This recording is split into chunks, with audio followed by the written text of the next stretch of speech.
say big hello to my From Dirt We Grow family, my listeners. As your host, my name is Stephanie Kendall. And of course, before I get into the content of today's show, I'm going to humbly ask you to please hit me with all your LSB, your like, subscribe, and the bell, and to share the content as it is relevant, it is important, it's something that somebody you know can relate to and could possibly gain something from. So, with that, currently I am highlighting views from all kinds of people, all walks of life that have relevancy to the topics that I've covered so far. They have something to share, they have something to say, they have a story, they have a message. So today's guest, she has a unique story that may provide a different option for those of you that are fed up with the educational system, the way education is failing our students, it's failing our children, and there may be another option. I want to provide that for you. I want to share her story, and I am grateful to have Julieta with me today, who is going to do just that. She is a writer, an advocate, a fellow podcaster. You can find her on Linktree, The Unschooling Life. I'll let her tell it. Welcome to the show, Juliet. How are you today? Thank you for having me, Stephanie. I really appreciate it. I am fantastic. Thank you. And just to share a little bit about myself, so I have been in the aviation industry as a flight attendant for 20 years. And during the pandemic in 2020, we began a journey into alternative education. And it really took me into a path I never really thought possible. I became a mom back in 2014. So I was the definition of a tiger mom. I began looking for a school when my son was 10 months old. He started taking Chinese lessons when he is 10 months old. And I kind of went on that path. I was on a rush almost to make sure that he had every opportunity that advertised that he was going to be successful in life, at all cost.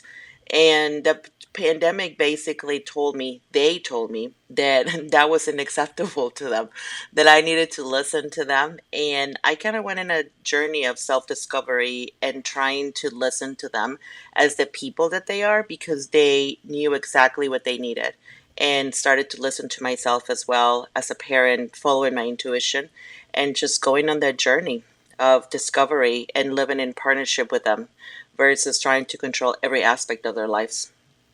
That is a very good point.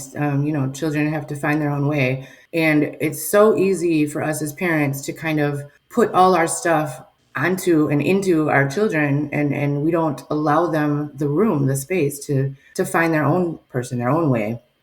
Oh, yes. It's so incredible. All the things that come up from our childhood when you're like, okay, my parents, this is what I went through with my parents, so I'm going to make sure that I don't do that with my child. But at the same time, it's not the same relationship. You are not your parent, and your children are not you when you were You, a child. Yes, yeah, exactly. right. So it really takes on a whole different level when you go into motherhood or fatherhood to try to fix this relationship that you have in mind, and we completely miss the whole beginning of that new relationship that we have at hand. So tell us about your podcast and go ahead and, advertise yourself. Yes. Yes. So my podcast is The Unschooling Lifestyle. It's an extension of our blog. And in our podcast, we have some interviews with people that have dived into the alternative education landscape. And I have some solo episodes as far as our journey and our experiences. And our most recent episode is with Peter Berg from the Alternative Education Resource Organization, and they concentrate in also supporting families into this journey, because leaping from conventional education, public school system, private school system into alternative, it looks very different for everyone. And Arrow has been around since the 80s. They were one of my first search as far as like trying to look for resources. That's kind of where I went. And there's a lot of writings, incredible amount of resources. So that's our last episode. So you can find us at www.theunsschoolinglifestyle.com, and our podcast is on Spotify, Apple Podcasts, wherever you listen to your podcast. That's where you can find us under that name. Awesome. Why don't you go ahead and just start at the beginning and tell us how you got to where you are? Uh, Basically, I didn't really want to be here, but I didn't get here by choice, but my children, they said to me, lady, this isn't going to work. I was basically trying to control my children. I was being very trigger because I had a schedule. I started homeschooling in a very traditional way. So I had a schedule, I had curriculum. I spent almost $10,000 in curriculum at the beginning. Oh my Uh, goodness. yes, yes, yes. Does it have to I be that hard, or is it because you didn't No, have no. the correct resources and everything here? No, it doesn't have to be that hard. It's just I felt like I went into this journey of, I joined all the groups available, and every time someone said, "Oh, this is a perfect language arts curriculum," I would buy it. And it was in big numbers that I'd spend, but I would spend small amounts, like $30, $40. So it didn't feel like a lot until I Mm-hmm. added it up a few years later. And then Mm-hmm. I had a schedule. Now, keep in mind, I am a very uh, process oriented person. So I love having a structure, I love having a specific flow. My children are very different than me, and that wasn't working for them. But I wasn't even asking. I was just saying, you need to do Mm-hmm. this right now, and we are going to do this, and this is how it's going to work. And they had the courage to say, absolutely not. So Good for through them. I the just want to hold on. I just want to say good for them for one thing, and point out for another thing that that is wrong. That is what's wrong with our educational systems, period, is that Mhm. they don't individualize learning. Yes, Everybody's different, everybody learns different, and it's this one yes, system, one standard type of thing. And then they wonder why, so many children are failing yes, or, not excelling because they don't cater it to their yes, needs. Oh, I'm sorry yes. for interrupting. Go No, ahead. no, no, go ahead. No, it's absolutely perfect though, because it exactly to your point of everyone learns differently. Yeah. My oldest, it's a more hands-on. He's a very hands-on approach. So he learns something, he fails at something, and it's not really a failure. It's just a learning experience. There's something that is coming out of that experiment at that moment, but I didn't really see that. So through their courage to say, "I don't think this is working for us," I realized that I needed to do some self work. Because at that point, our connection and our life as a family was at stake. If I chose to become a teacher, which a lot of homeschool parents will say, "Well, I'm not a teacher," and the answer is that you don't have to be because you're their parent first.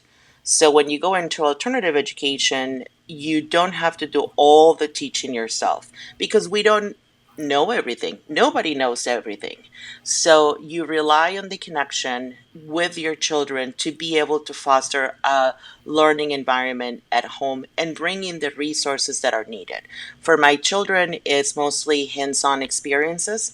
So I concentrate on that whenever those come up. And yeah, I mean, it was a hard learning process. I have a lot of tears that have come out of this journey, and a lot of my early journals will have, "I don't know if I can do this." There was a lot of doubt and a lot of fear at the beginning because it felt, Different. yes, very, very And different. it's scary when it's different because it's something unknown and we fear the unknown. It's Yes. instinctual. So Mm-hmm. that was one of my no, I haven't no no wait, let's go back. I haven't published it yet, but I'm thinking of doing an episode on change. I wrote a little blog that I don't have a blog page or anything, but I like to write. So I wrote Yes. a little blog about change and how it's feared and it should be embraced because it's inevitable that things are going to change. They have to for us Mm-hmm. to be able to progress and improve, which is the whole point about my podcast is that things need to change. So Yes. change can't be feared. Change should be embraced. But anyways, yes, it's a good point. I was wondering myself what the benefits of homeschooling were, but we've established that one of them is the fact that you can individually educate them according to their learning style. So, what are some other benefits of homeschooling that you think apply? Uh, I really think the biggest benefit of that, of homeschooling in any kind of alternative education, is the connection that is born out of being with your children more than just 3, 4 hours a day. If you think about it, when you're with them every minute from the time they are born up until school age, which is about 5 or 6 years old.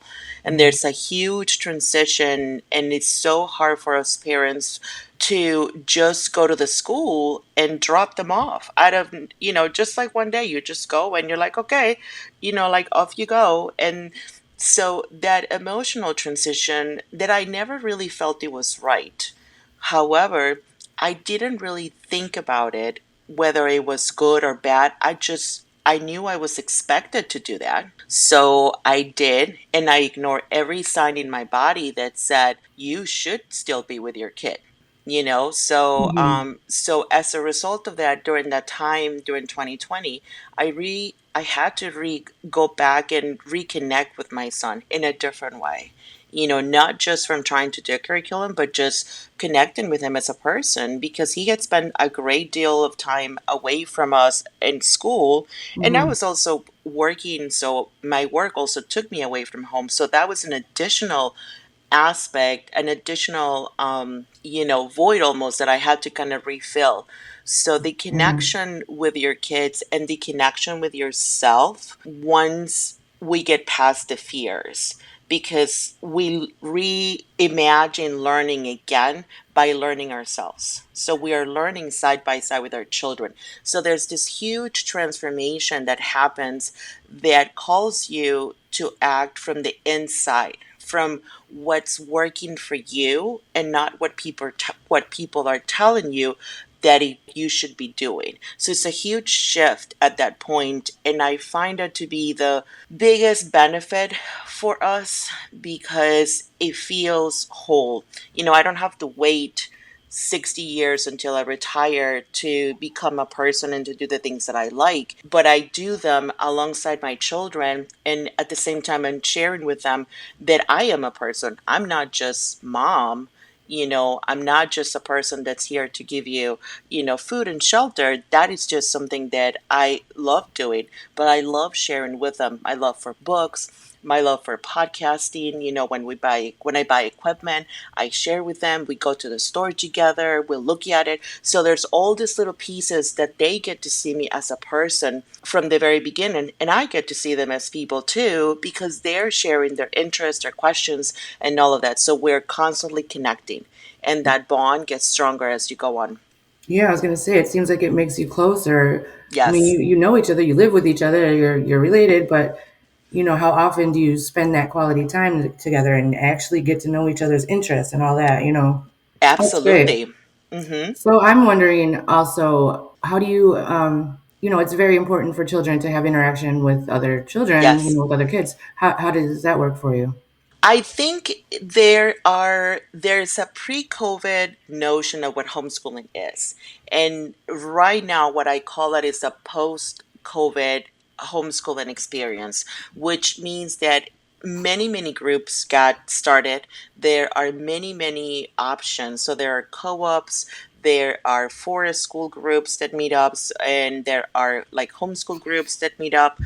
So you will never I no matter where you are in the world, except for the places where homeschooling is probably illegal. There are a few places, a few countries in the world, but especially in the US, depending on the state that you're in, you will find a lot of groups, and they all have activities and meetups. Now, the challenge for us was to not, well, I did. I burned myself out at the beginning because I wanted to attend every possible field trip, meetup, play group, or whatever was available. Like, I wanted to be part of it because I didn't want my children to miss out. And what ended up happening is that we all got burned out because we were driving almost every day, and it just wasn't it just wasn't fulfilling all the time. So the way we have created our lasting relationships within the homeschool community has been doing things that are interesting for us. So parkour, my children are in martial arts, parkour, and I love nature. So we have met our community through those experiences and invested our time and our efforts into nurturing those relationships, which is what we have right now. So it takes a minute to find your village, as people would say, but it is totally worth it to, spend that extra time to try new things and to be okay when it doesn't, when you feel that it is just not working out for you. It seems like it's a good way. It's good. Has it has a lot of pros, right? Are there any Yeah. cons that you've come across? Do you think? Well, I think the cons is it's mostly on the parent side though, because I feel like we can get caught up in the fear of the future. But I think it's working through those fears that kind of puts you onto the other side though. And especially there's always a fear of the unknown. Like, are your children going to go to college? And then knowing that whatever goal you have, whether it's going back to school or re-enter the system because maybe something changed, there's always an option available to make those transitions successfully. Are there any resources, or do you get any state help, or is there anything like No. that? So the landscape is definitely changing. So, for example, in the state of Florida, and I believe it's in the state of Idaho, it's either Idaho or Iowa, one of the two, it starts with an I.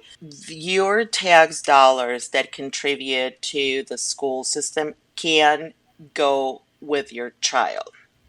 So most states, for example, I live in Michigan, so my tax dollars that are used for education are given to the school in our district. They don't go with my son if my son chooses to pursue perhaps a micro school. So those ones are very popular, and those are very good options because they're smaller. So they have smaller class sizes, and they're very unique. They usually have like a set of ideals that they form through. And then if you live in a state like that, your tax dollars could go to the micro school. But it's not in every state. But there are kind of several legislations around the country that are helping, that are trying to do that. But as of right now, there really isn't any financial support that could help you in homeschooling. However, you can go as expensive like I did, spending all kinds of money that it really wasn't needed. Or you Mhm. can go as the library is such an amazing resource that it's often underappreciated. So, what is the process for you? Do you have to have some kind of license, or how does that work to be a homeschooling parent? Yeah, that's a very important question. So the first thing that I always recommend to people is do the legal. I watched a show on Netflix, and that's what she was. They were using those words, legal.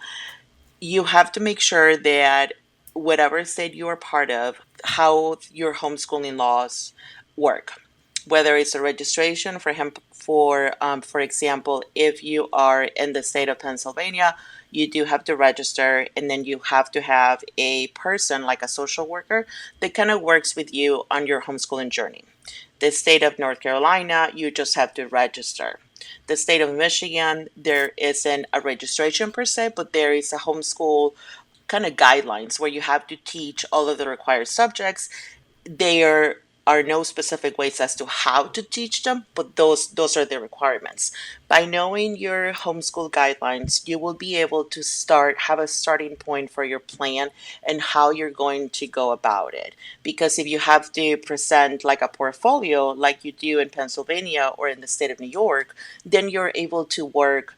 Okay, so I need a portfolio that I need to present in 3 months. So how does that look like? So it's almost like you're starting from the end and kind of working your way backwards to try to craft the best plan that works for your family. I always That's the very first start. And then once you get those guidelines in place, then you go into what in the homeschooling world is called deschooling. Deschooling is a transition period that families go through when switching from a conventional education into alternative education. And this process, some people give it a timeline, like, for example, a month per year, per every year that you were in school, depending on, like if you're in fourth grade or something.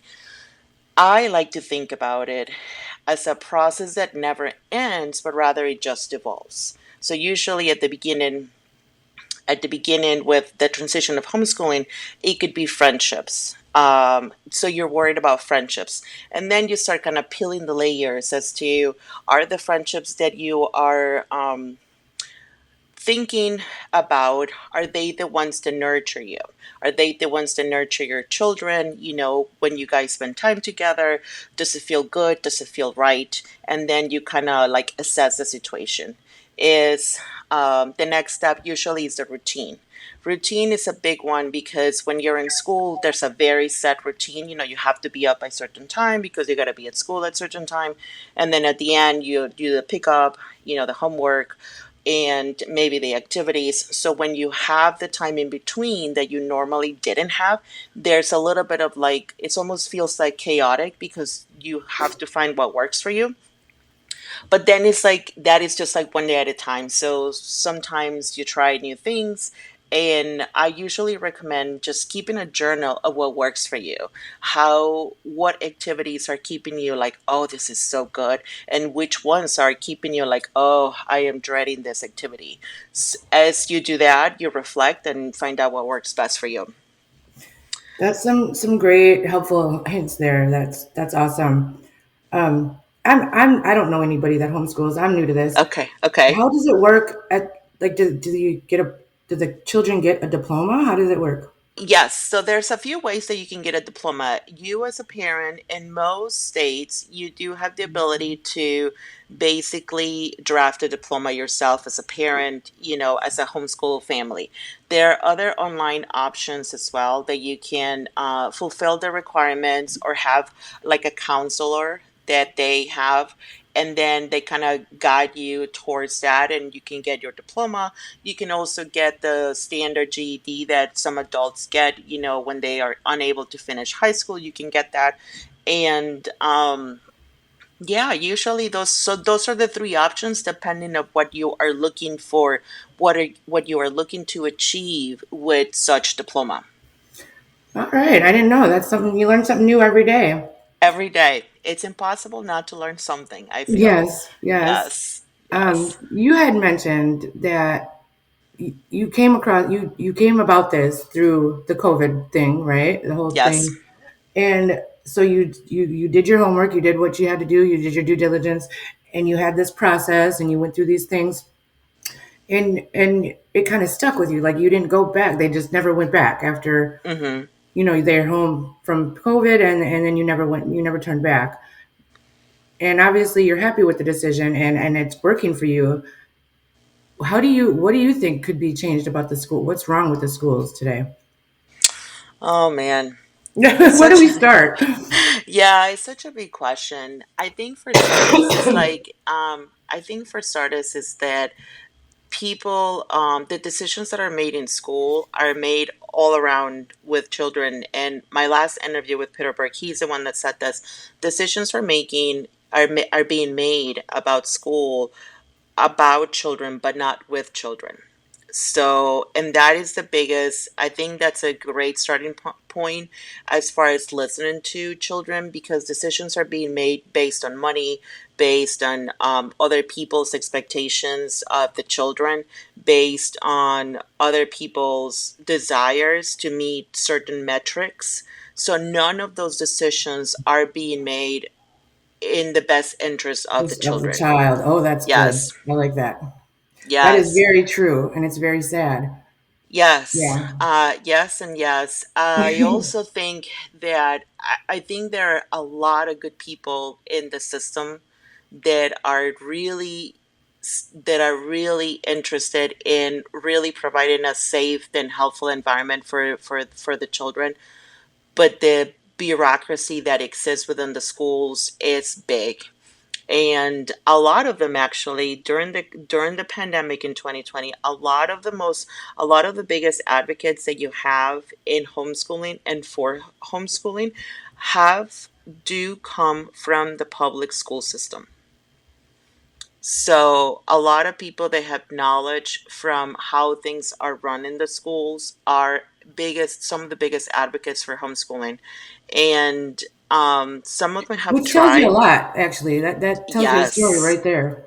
yes, yes, and yes. And a lot of them have tried to implement new things, but they get burned out. Some of the new teachers, that's kind of like a common story. So yeah, it really is just a system that really it's in a need of overhaul, and some people are just they get tired and they kind of go out and do their own thing. But there was a recent article in the state of Michigan where the numbers continue to drop. So the numbers in enrollment in the schools continue to drop. So families are choosing to do things differently. And some of them by choice and some of them by some of the experiences that they go through. But people are choosing to do things differently. I just Well, wish there was a way to take that into the actual school, because it's not always possible as a family, because your bills do not wait, so parents do have to work. And I think that's one of the biggest hurdles to into choosing alternative education, is the hurdle of how we're going to be able to support our children and facilitate for them while still being able to make a living. that's like one of the things going around today. Hmm. I mean, with what do you feel? What's going to happen that he defunded the Department of Education? What's going on with that? Like, how is that going to work? There was I think it was a couple of weeks ago when there was a study that was supposed to come out pretty soon about education. And a lot of people were saying that it was sad. And I think this is maybe unpopular opinion, but it's not really. I wasn't sure that the study was actually going to be helpful, because it was a very controlled environment where people were utilizing some of the questions were worded enough in a way to appeal to homeschool parents. And if the system as we know it is not functioning in the best interest of the child, then the studies and the department is to enrich the current system that we have in place. And so I'm not really sure that it was either going to benefit to keep everything in place the way it is, Okay. uh, because it was never meant to be in the best Yeah, interest of the child to begin with. yeah, it wasn't working anyways. Yes. So if we can start from scratch, not However, that the that's not his goal. That's not where he's going to go with it. I correct. highly doubt. I don't know his Yes. goal. Never Nobody mind. knows. Let's not go Nobody. into that. But Yeah, um, no, and nobody knows their goals though. But um, the the children have been losing from the very beginning of yes. this process. So people now are going what people are losing are contracts with the Department of Education. So that affects the people that earn the money and their families themselves, because they're suffering just like every other aspect of people that are losing their Hmm. jobs. And right now we are all suffering at some point, but the children have been suffering long before this events. So the overhaul that we need, it's far greater than just the decisions that have been made in the last 2 years, 3 years, or in the last week. Recently, we've been trying to figure out, and it's not a recent problem. It's just that it's more vocal lately, that women have this pull. They're pulled left and right. And how do they manage? Keeping a job, keeping up the house, Yes. having an educate or having a career, Hmm. and all these things that women have to do. How do we juggle all that? How do we make it work? This is the constant struggle that we're having, and it's not addressed. It's not now. It's being vocalized, which is great, but I don't know that there is an answer, especially in this times where it's getting harder and harder. He's throwing more curveballs at us. So how do we make it work? Do you have an answer? Yes. That is such an interesting, it's such a wonderful question, because it evokes deeper conversations that I think We need to we have more all of. we need to have more of. But what Hmm. I have been able to do, and it was something a homeschool mom actually told me at the very beginning of my journey.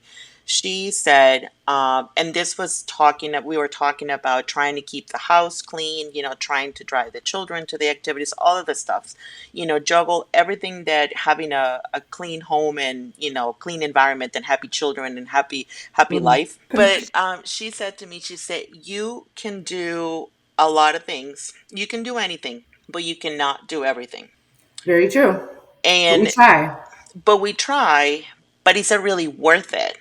So We get burned nowadays out. you get burned out. So I have reached burnout point, and I think we all have at different points in our lives. My way of seeing things is that, well, there's a lot of things that I want to do, but are they really worth it? And the way I make my decisions, whether I should go ahead and do it or not, and this is just my own process, it's not something that Mm, anybody, everyone should do. This is just mm, my own process. If I think, for example, starting a podcast, I'm like, if at the end of my life, I'm going to be in my bed and I'm going to be saying, oh, I wish I would have started a podcast. I know that's something I want to go ahead and do mm-hmm. because it is worth it to me to spend the time, and also the time with my children is the most important time it's what I value the most. So to take time away from them, I need to make sure that what I'm doing, it's actually giving me something in return as far as a person, as growth. That's the way I measure the things that I want to be going into, because Mm-hmm. as you said, society says that moms, the more upset, or the more tired, not upset, the more tired, you have to give yourself to your children.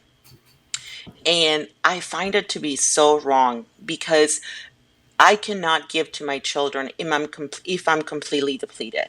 Yeah. If I'm If you have nothing completely, to give, yeah. yes, if you have nothing to give, yet our society, most of it, continues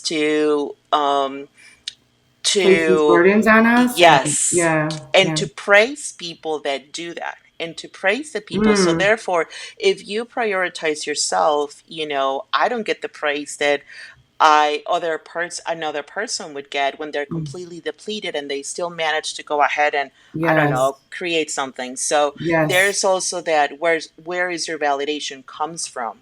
And That's a good point. it shouldn't come from someone that you don't know. My validation comes from myself, That's yeah. from my whole experience, to know that I am doing the best that I can within this life to With what be, you're given and what you yes, have, and yes. yes, and to be with myself, and to support my children in the best of my abilities. That's another issue. Like, women need to support women more. We're so catty sometimes. We're so, Yes. not confrontational, but competitive. We're so competitive with each other, and we need that bond. We need women to support women. If everybody wins, that's how it should be. That's how I feel. But it's just not like that, and it's sad. So you don't have, and a lot of women don't have many female friends because of that reason. It's hard to find good friends as women, and so who do we lean on? Who do we talk to? Who do we vent to? It's hard to find Yeah. that outlet. Yeah, that is so interesting. I have long reflected on that, and I don't know why though, actually. I know that once you find a community of women that supports you and uplifts you, that is where you want to be. I've noticed that those friendships and communities came to me through the alternative education landscape, as well as the spiritual landscape, and I felt supported. I feel supported in those environments nowadays. But I also have noticed that within the last couple of years, I have grown as a person to where my self-worth is, I no longer feel so insecure sometimes. Whereas in the past, I remember feeling insecure if I saw something that I perhaps wanted to have. I don't Mhm. know. It's been a really interesting growth process. And I don't know if it's age. I'll be 43 this year. So, um, Yeah, I don't know though, but I have noticed like I tend to reflect a lot more like on everything. I ponder, like honestly, sometimes I spend too much time reflecting on stuff. So, yes, but if your community doesn't feel uplifting, then I find it's okay to give yourself the permission to pivot, and that can be hard sometimes too. So, Absolutely. yes. We need to prioritize our what's important to us. Like going back to the topic before this one, the prioritization is key. But what's sad about it is that means that we have to leave out things that we would like to do. Our it's there's so many things that we have to do. There's so many things that need to be done, Yeah. and the list, is long, and sometimes we can't get to the things that are low on the list, and it shouldn't be that way. It's we should be able to do what we like while maintaining everything that we need to do at the same time, and it's just hard to do these days. So I just wanted to bring that up because I mean it's that's never talked Yes. about either. No, that is so important too. And that's something I noticed that when I was working on my budget, like as a non-schooling family, I have to be very mindful of the money that we spend. But I was noticing that whenever I would get paid, I would make sure that all of my bills were paid. And then at the end, then this is why a lot of people don't have savings, is because Mhm. we prioritize, like you say, other things like our bills, which are necessary, right? Are Right. necessary, but we don't prioritize ourselves. And I started noticing that I would pay my bills, and then if I chose to stay home, for an extra 2 or 3 days, my paycheck perhaps wasn't as good, so I wouldn't have a lot of money left for savings. And I'm like, oh, there's no money left for savings today or whatever. But then I shifted. So here is where I shifted to the moment I get our, whatever income is coming, I prioritize saving for our family. It may not be a lot, and this is where it may not be all of the activities that you want to do, but I think prioritizing the one before you give to anything else is always so important. And I've noticed a big shift into how I see the value of us first versus other responsibilities that also have to be met, like you said, things that we have to do, but we also prioritize. I do just one thing or something before I do anything else for other people. Yeah, that's a good point too.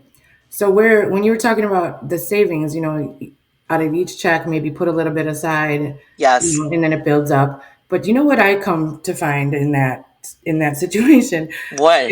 something always comes up. So you need to fix the car, you Yes. need to do this, something breaks and you need to fix it, and then there goes my savings little Yes. nest. So I'm like, well, crap. Now I'm right back to where I started. Yes. It And seems to, there's always something that comes up.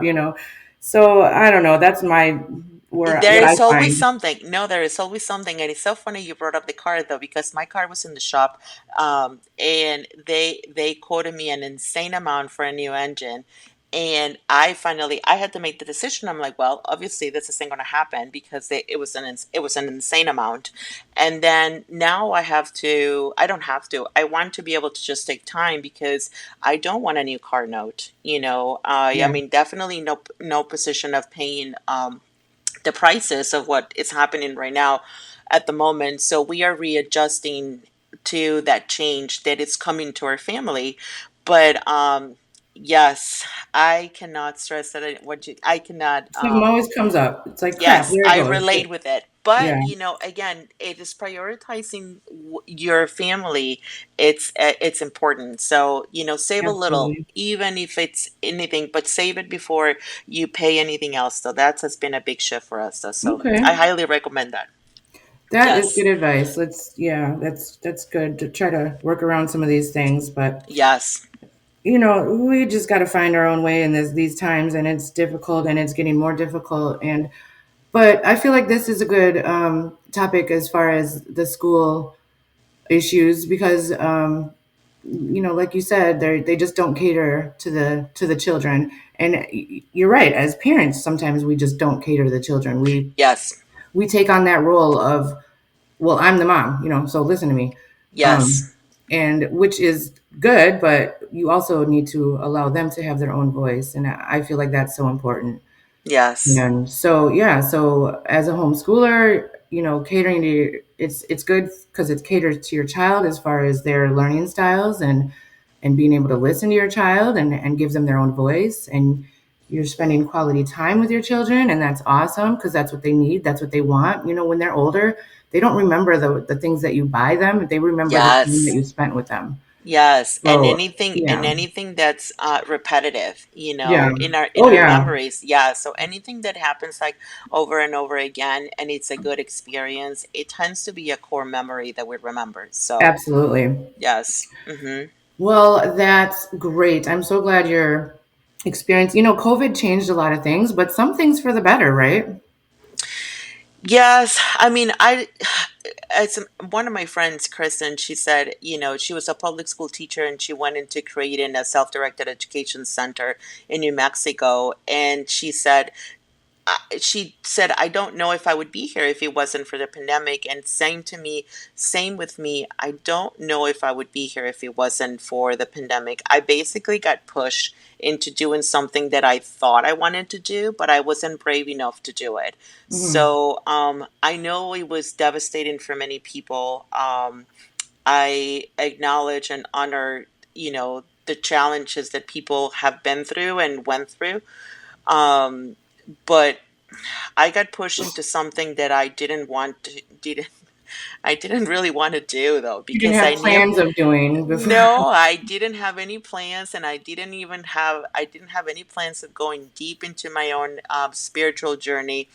I no, I wasn't ready for that, and I got pushed into it. I would forever be grateful, for my kids to that had, like, again, the courage to tell me that I needed to do work. Yes, I mean, And that was like a crucial turning point. It's so good that they had the courage to tell you like, hey, this yes. isn't working for us. Otherwise, it may not have been working out so well for you guys. Correct. So, Yeah, I that's mean, great. at that point, they were better off at school though, because I wasn't creating lasting emotional damage. I mean, I was getting angry. I was not a happy person. Yeah. So But yeah, so once they spoke sometimes, up and you oh understood them, yes, that I was the was like, turning oh, point. excuse me. Yeah, so I learned to apologize. I learned to apologize to my children. I learned to be honest with them and to support them and to be open whenever they have something to say. So That made it a was, huge difference. That's yes. great. Yes. Well, I just want to thank you so much for being here and sharing your story. Is there anything else you'd like to add, and or Yeah, about thank you for your having show? me. Or No, I just, if you're as a parent, if you're listening, or if you're thinking about having children, there are other ways to do things than the conventional narrative that we have been given. Explore those options. There's no right or wrong way to do it. It's just the way that works for you. So, yeah. absolutely, good point. Yes. Thank you for having me. I appreciate you. Yeah, thanks for sharing your story and for sharing this other way of looking at things, this option that parents do have if school just isn't working for them, because a lot of things nowadays are not working for a lot of people. Yes. So unfortunately, hmm so Yes. yeah. Thank you so much, everyone, for listening. This is From Dirt We Grow. I'm your host, Stephanie Kendall, and I will see you next week.